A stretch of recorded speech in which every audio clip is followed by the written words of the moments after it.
everyone, this is Shauna Taroso, RAYAC Executive Officer, and this is my desk. In this monthly video blog, I go over questions that are coming across my desk every single day so we can have much smoother real estate transactions here in York and Adams counties.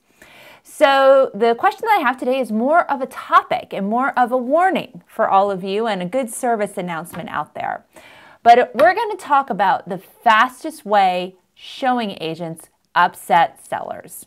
So this has been a topic that has been coming across my desk quite frequently this past month with upset listing agents over the behaviors and activities of the showing agents that are out there. So just a couple of really good reminders, because when showing agents are behaving, I don't want to say badly, but that's the only phrase I can think of right now is badly, it gives a bad taste in all sellers' mouths, and it leads to a bad reputation of all realtors in our community. So let's all try to take some of this guidance into advice when you're doing those showings so that we can have much smoother relationships between our sellers and our showing agents that are out there. So, number one issue, leaving the lights on. Oh my goodness, I have gotten at least 4 to 5 different calls this past month with upset sellers because the showing agents have left all the lights on. Listen, we are in an inflationary time period and the cost of electricity has gone up. When you're going into a seller's home, please be cognizant of that, and after you leave the room, turn off the lights. Unless you've been given instructions from the seller or from the listing agent in those instructions that say, please leave the lights on, then feel free and go ahead and leave the lights on. But when you enter a room, please turn off the lights and save all the sellers that electricity, because they hate to come home and the lights have been wasted and been turned on that whole entire time when you're no longer in doing the showing, and it's just wasting energy costs. So please, lights out before you leave the home. Number 2, do not make a showing without an appointment. So I can't stress this enough. So you need to make appointments for your showings. Even if the house is vacant, you have to have an appointment to show the home, with the caveat that unless the listing agent has put in the showing instructions, home is vacant, please feel free to show. You need to make showing appointments, and you need to make sure that you're coming to those showing appointments within the time frame that you said that you were going to be there. And if you aren't going to be there in that time frame because your schedule has all of a sudden gone awry, make phone calls to the listing agent so that they can notify the sellers that your time schedule has changed just up a little bit and you may be late arriving to do that showing. But nothing upsets sellers more when they are taken aback because someone did not create that showing appointment to show the property. So that's extremely important. Number 2, do not touch the fixtures and turn on things when you're going throughout the house.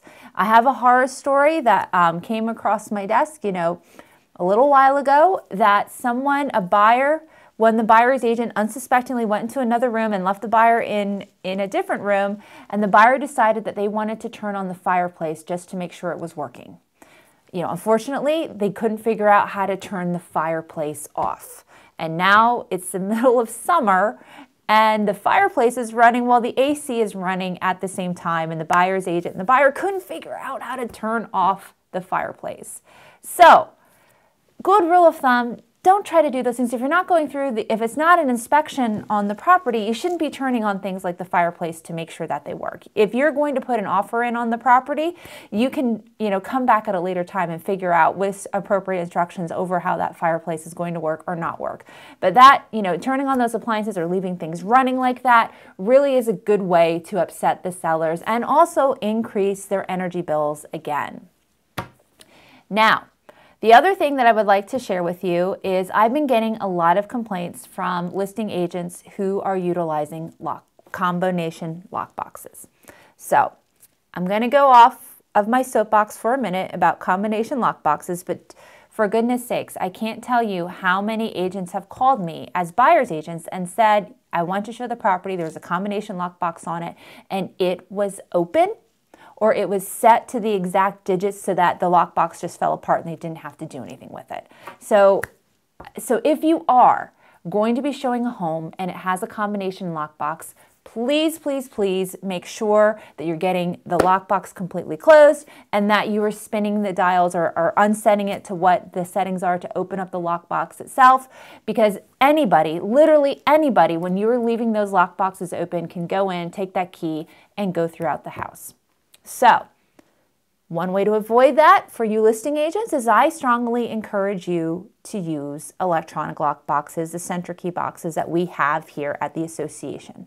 Not only because I think they're a really great safety feature out there, but they have a lot of really cool features in it as well. So you can set up those Centra Key boxes to notify the sellers directly when people are opening up that lockbox and when their showing is complete. Wouldn't that be awesome? That your sellers have that exact notification to know when the showing agent arrived on the property and when they were leaving, so that they know that now they can come back, and when someone was in their house, especially if it was vacant, it'd be great to know that, so you can just go back and check to make sure that everything's okay.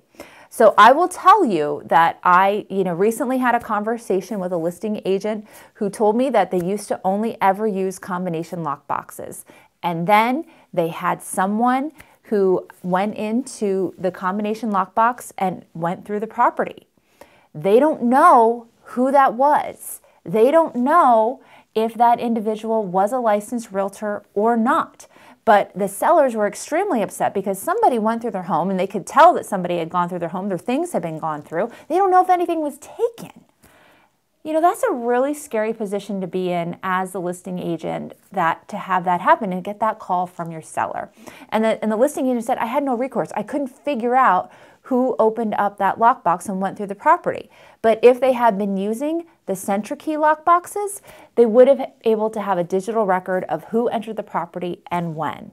So just, my little plug for why I think it's a good idea to use Centra lock boxes for all of your listings. And if you are going to take the steps to use those combination lock boxes, I also think it's a good idea for you to contact your broker and your E&O insurance. Some E&O insurances, if there is an issue that happens and it is a combination lockbox that's on the property, they may not cover you because you did not use a more secure electronic lockbox on the property itself. So, that is my hot topic of the day. If you can keep those couple things in mind, lights out after your showing is complete. Don't turn on the stuff while you're in the home. Make sure that you are making an appointment before you go and do the showing. And I forgot one other big thing too. Make sure you lock up before you leave. I can't tell you how many other calls I've gotten about agents who are not locking up the property after they've done the showing. So lock up, lights out, make your appointments, and if you show a combination lockbox, make sure you're spinning those dials to make sure that nobody else can get into that lockbox without the code and information. Hope that information is helpful to you. If you ever have any other topics or questions that you'd like me to address, please feel free to reach out to me because my doors and ears are always open to you. Thanks so much and have a wonderful day.